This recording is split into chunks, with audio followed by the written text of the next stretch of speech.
few more minutes washing off the 2003 Ford Ranger Edge 3.0 liter V6. Yes, I washed it off, and guess what? I'm gonna polish it. And you're like, man, why are you gonna polish it?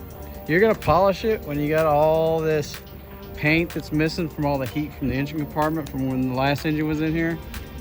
You're gonna still polish that? Yep, that's what I'm gonna do. All right, so I just kind of put through some degreaser over it. All right, so got this stuff right here, the mothers. It says to put a nickel size on your variable speed drill. Right there in the center. Yeah, it's about a nickel size. Then you take her over here after I've already cleaned and everything. And then you want to lightly, slow speed, move it around and move the polish around. All right, now, y'all guys be the judge. I mean, it looks clear. It definitely is clear. I wouldn't say necessarily brand new, but then again, this is my first time doing this. I've never used this headlight stuff. So there was the one we just did, and this is the one we just finished over here. I gotta say, it does, both of the headlights do look about 10 times better than what they did before. They definitely did something, right? I don't know about brand spanking new, but I mean, that's good enough. I wanted it to be bright enough. I wanted the headlights to work like they're supposed to. And they don't have as much light if they're all fogged up. Also, it makes it look a little bit better. All right, so took these guys out. These are the cruise control button. I guess some dog was driving this car apparently and decided to chew it up or something. I don't know. I guess some really muscular guy just got really upset at the cruise control. And I don't know how I got that bad. I usually see the letters wore off and stuff like that, but you know, it's just these little things that look tore up like that just bugs the crap out of me, and I gotta fix it. So I went ahead and picked me up a set of them, about 20 bucks. And when you're doing this, anytime you're taking this guy off, there's an airbag right behind it. Do not have the battery hooked up when you take this thing apart, okay? You get in there messing around, you bump something. That's essentially like a bomb in your steering wheel. If you get this thing off, it's just it's like a Claymore mine. Wherever you got it facing, if you got it like holding right in your face while you're trying to get the bolt out and that thing goes off, it's going off in front of your face. All right, and don't think, oh, it's an airbag, it's a safety. No, if your face is close to it, it's enough to like break bones. You know, the force of that airbag coming out. So make sure that you disconnect the battery at a minimum. And then also be really careful when you're handling it. You know, most people say disconnect the battery. That's just fine. You can do whatever you want after that. But I would just, just take extra care. I mean, because with this right here, I mean, I'm not taking the steering wheel off. I'm just 2 bolts and once I got the airbag out, 2 bolts to take this out, and then a connector, and then the same on the other side, 2 bolts and a connector. But really, you just got to get at it. There's a little cover, you pop that off. There's a little 5/16 bolt down there, and 180 degrees on the other side of the wheel. There's another one. Pop that cover off right there. 5/16 bolt in there. Once you take that off, once you take those 2 bolts off, this thing just kind of lifts out of here, and it's still, the airbag is connected with the connector over there, so don't just yank it out, because then you're going to mess up the airbag connector. Then you got to go get another airbag, and that's not cheap. Yeah, some of those guys that rebuild wrecked cars on YouTube, they'll tell you a little something about that. But not too big of a job, just the little stuff. We did the headlights, little stuff. Just, make it look a little nicer, make it easier to use. If somewhere down the road somebody wants to take it off my hands, they got themselves a good truck to work. All right, ladies and gentlemen, back again doing stuff. What are we doing today? We're doing brakes. Last you saw we were doing some headlights, some cruise control stuff. Now we're doing some brakes. Don't mind that WD down there. We're only gonna use that for something just in case. What I do got here though is I got some brake clean, typical stuff that you're gonna need when you're doing brakes. All right, got inner and outer bearings. Got an oil seal that we're gonna need to replace because these are one-time use. So once you take it out, you need to put a new one in. Got our regular, they call it, some people call it high temp grease. We got our ceramic brake pads that we're gonna put on the fronts. When we take these things, when we take this wheel off here, this front driver's side wheel. Once I take it off, I'll get a closer look at this, another look at this rotor, and then we'll start replacing some bearings and seals.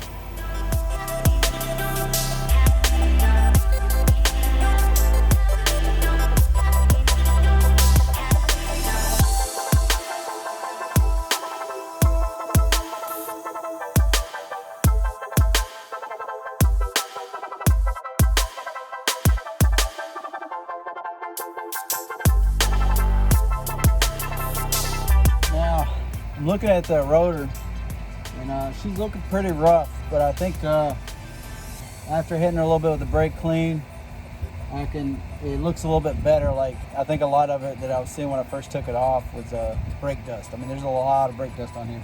The old brake pads, they still got some life on them. You know, I mean, these are the old ones, right? And then these are the new ones here. All right, just for kind of reference, you can see how they're kind of pitted up and everything. It's a little bit less than 50% brake pad, so it's got like 30-40% left brake on it. All right, so it looks like when I did a little bit of sanding right here, I'll look at it from the side right here.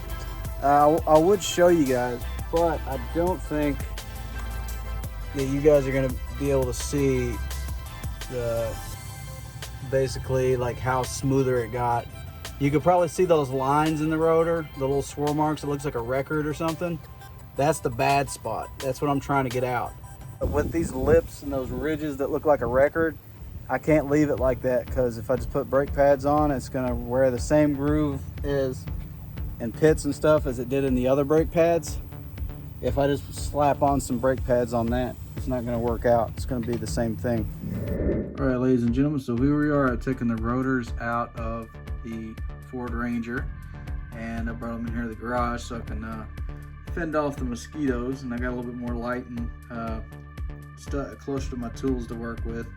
But basically what I'm doing, I was getting the code which has to do with ABS circuit fault, two of which I didn't mention is the ABS wheel speed sensor, which communicates with this guy right here, this dirty thing, which is the ABS ring, and that's what detects with these little splines. It works off of a magnet and picks up each one of these little spokes to determine the vehicle wheel speed. Now, when it gets all dirty like this, the ABS wheel speed sensor can't really communicate that well with the actual wheel itself. So I can see how that might cause a circuit failure, because it's not able to detect the wheel speed and not able to complete the circuit. I know that cleaning this off will make this system work better. I know that all this grime and dirt in here will cause an issue, or can very potentially cause that issue, but I'm going to see if cleaning this off fixes that little fault code. I don't have an ABS light on in the truck, but I do pick up that code when I scan it on the OBD2 sensor. The outer wheel bearing and the washer came out, just kind of popped out right there once I took that big nut out of the center. And then here, this and that was the outer wheel bearing. This right here is the inner wheel bearing, which is just kind of like a larger version of the outer wheel bearing. But it's set right in there in the rotor, and was kind of held in there with this oil seal, right? That sat right there. And in order to take it out, these seals are like one-time use. So once you pop that seal out of there, you got to replace it. That's why I went ahead and got those oil seals, as you saw earlier. And the way I took it out as safely as possible, I mean, as far as like, not damaging the ABS ring, is I just put the little screwdriver there and I turn it sideways, and it'll pop up a little bit, and then come over here and pop it a little bit, and over here and pop it until it just pops out of there. And you just pull her out. You're gonna be throwing this away anyway. You can clean it up. I clean it up just so I don't get oil all over the place, but I got a piece of cardboard here for that reason. So as you saw a second ago, the inner bearing just kind of plopped out. Once you take that out, then you can take out this dirty, sticky guy right here. We got a new wheel bearing, so we're gonna replace that. I'm gonna clean this up with some brake clean. I'm not gonna do not take any wire brush to this, because you don't want to take off any metal of these ABS, these little spokes on the ABS wheel, on the ABS ring, because it could hinder the operation of the ABS wheel speed sensor with that if you take off metal. So really just trying to get the grime off without damaging the metal at all. Okay, so we're gonna go forward with that. All right, so I cleaned up the ABS ring. I cleaned out all that old grease that was inside where the axle shaft went into. The races, or I'm gonna leave the old races still in there because they're press fit in there. And I don't want to mar up the other one because I don't have like a nice little tool press and everything. You can press it in there all nice and neat the way it needs to be. Most people that change these out, that's what they do. If you talk to the people that build the bearings that go in there, they're going to tell you to replace these little races. There's these little pieces of metal that go around. Actually, it's right here. They go around that fit the bearing. Basically, that's what the rollers roll on. And usually the race is just a fancy word for a little metal band that press fits in there that need to be fixed to the hole where the axle shaft goes so that the rollers can roll without this race moving around with it, because then that'll cause problems. If you can see the discoloration in the light and see the texture, the difference of texture from here and there, that you can see like some part of the pad is kind of like heat welded itself or rubbed off on the rotor itself. It's almost like when you take a wire brush to metal and that wire stuff comes off on the metal, whatever you're working on. So like on the inside right here, you can kind of see where the texture looks different, and that's got to come off. It can't be like a mirror finish, all right? That's not what you're going for. Because if you do a mirror finish on there, the brake pad, they're not going to have as much stopping power, and it's going to cause them to heat up a lot faster. Because it's going to be trying to stop, and you're going to have to push the brakes pads harder on the rotor in order to get to stop. And without a coarse, see, like I can go like this right here, and you can kind of see how I left like a mark there with the sandpaper. You see those little marks? That's kind of what it needs. It needs those little things right there to kind of grip as it's stopping along the rotor. I'm going to continue on this, and I'll show you the finished product when I'm done.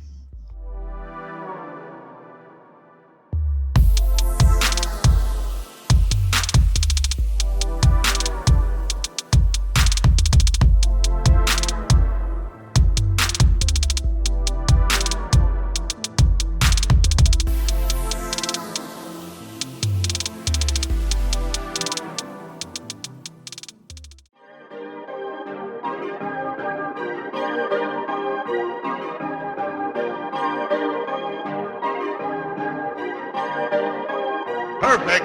Perfect.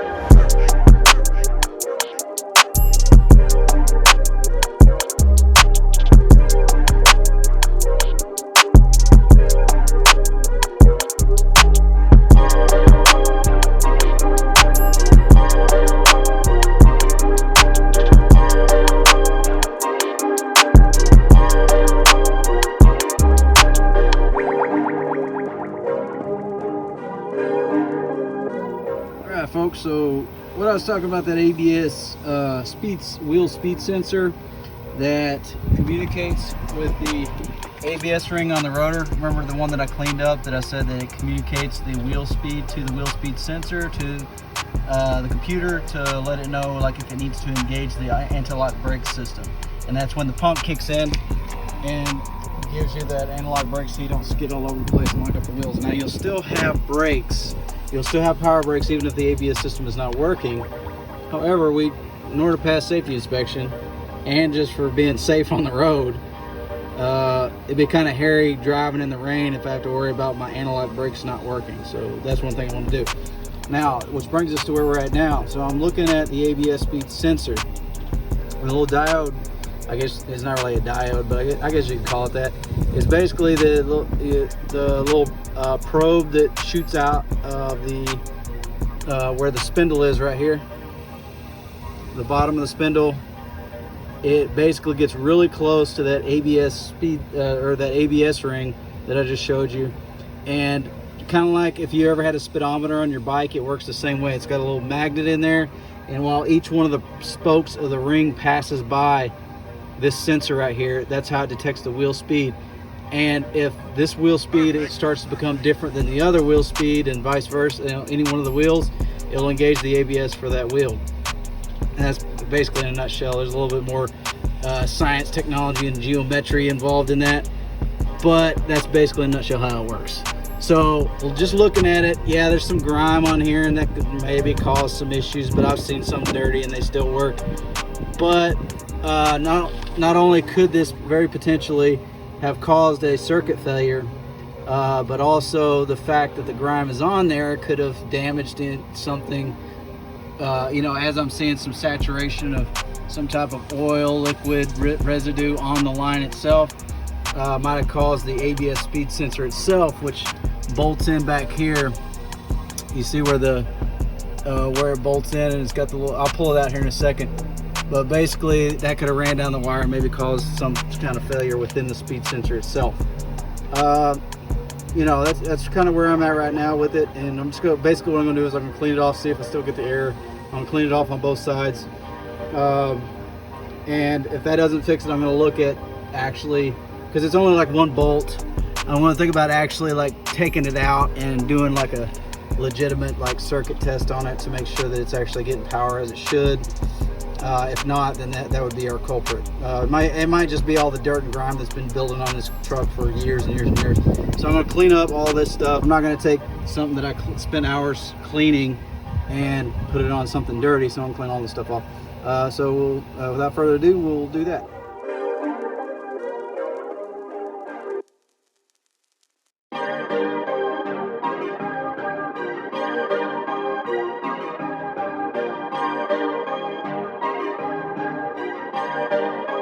Perfect.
All right, ladies and gentlemen, welcome to Mickey Bobby in his natural state. Yeah, this is how I usually am: dirty, filthy. It's late at night. I'm tired. Just got through. Man, I tell you what, I had to get the job done. I got it done. You guys saw it in time lapse. I was probably about 2 to 4 hours worth of hand sanding, and probably gonna have carpet tunnel for about a week after that. In this video right here, just little tidbits of what I've been doing with the Ranger since I've put the engine in and had the first cold start. Now, obviously, like I've said before, this is not the end all be all. It's not just putting the engine in and everything's great. I'm gonna get this thing up to standard for the vehicle inspection, but also I'm gonna try to make it not just be roadworthy, but also be reliable for the foreseeable future. As long as I have it, it's going to be reliable, and if later on somebody wants to take it off my hands, it'll be reliable for them as well. I try to do everything by the book. I might not do everything exactly the way someone else would do it. I'm doing it the way that I'm confident that we'll get this vehicle reliable. I was going to do a price breakdown, okay, and what I came up with like 3 different figures, because I came up with one figure where it was just the price of the parts alone that I'd put into the engine, okay, and then I got a separate price breakdown where I add the tools and compounds and different fluids and things like that. I'm not talking about engine oil and coolant. I added that for the engine rebuild because I needed that for that specific rebuild. But like tools like, the piston ring compressor, the ring file. Well, it's not really a ring file, but I use it for ring file. The, lapping compound and things like that. I didn't add that in there to the engine rebuild because I still have that and I can use it for future rebuilds. So what I came up with for parts, you know, like pistons, piston rings, what else I put in there? Timing chain, serpentine belt, injectors, all the gaskets, like every gasket and every seal that I could think of that was in there, freeze plugs and all that, to include the ones that I had to re-put back in there, which I ended up putting expansion plugs in the place of those freeze plugs, just because, you know, limited space to work under there. I'll just deal with changing those out every year or something. But you know, that the extra hardware for the exhaust, you know, I had to buy extra studs for exhaust studs that were broken off. I added that in there. It was about $50 worth of just bolts and stuff from Home Depot and from random sites. All the engine oil, the coolant, the refrigerant, which actually is one of the most expensive things with the fluids. I added that in. It came out to be about $752 is what I spent on the engine rebuild alone. Now, I bought other parts prior to that. Oh, and by the way, I did add in the price of the spark plugs, the ignition coil, the spark plug wires. I added that in as well. Now, there's a different number where I added the lapping compound and the Prussian blue and the layout fluid, you know, the piston ring compressor, the ring file, all that stuff that I bought. Came out to be at about $1,156 and some change. And then and also not to mention a new catalytic converter, which is in the truck now too as well, but I changed that out before I started doing this. And then there was the extra stuff that I had bought, you know, for, you know, the cruise control switch, you know, getting the stuff to make the headlights better. I had to replace a tail lamp and, you know, reverse lamp, some fuses and stuff like that. It came out to be at about $1,356, I believe, and some change. So, and I just spent a little bit more for these brakes. I spent about $100 on that, so that brings it up to about $1,456 right now.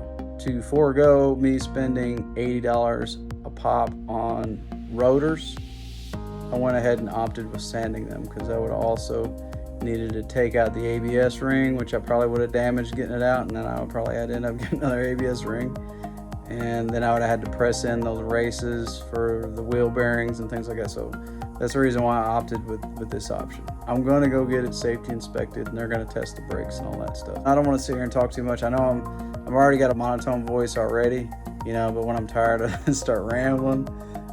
So if you like what you saw in today's video, just give it a thumbs up, you know, like, share, subscribe, and leave a comment if there's something you have a question about, or something you liked in the video, or something you'd like to see in the future. But for now, we'll see you later.